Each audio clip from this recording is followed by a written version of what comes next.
बेमेतरा में फसल पकने की स्थिति में किसानों को सताने लगी है। फसल की सुरक्षा की चिंता, परेशान किसानों से कलेक्टर से लगाई गुहार।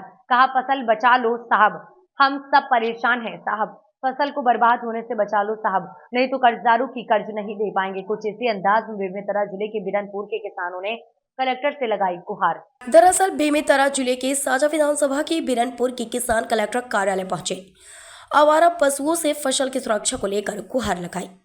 किसानों का कहना है कि क्षेत्र में आवारा पशु की संख्या बढ़ गई है।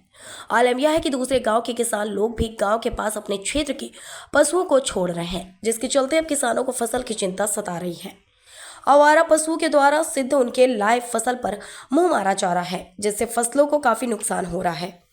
अगर यही स्थिति रहेगी तो वाला में हो जाएगा कि फसल पूरी तरीके से बर्बाद हो जाएगी और वह फसलों को देख रेख और सिंचाई बुआई के लिए कर्ज को देने में सक्षम नहीं होंगे। ऐसे में किसान कर्ज चले डूब जाएगा। किसानों ने कलेक्टर से आवारा मवेशियों की रोकथाम के लिए गुहार लगाई है। वहीं बेमेतरा कलेक्टर रणवीर शर्मा ने कहा कि पंचायत राज अधिनियम के तहत ग्राम पंचायत को ऐसी व्यवस्था करने का अधिकार दिया गया है।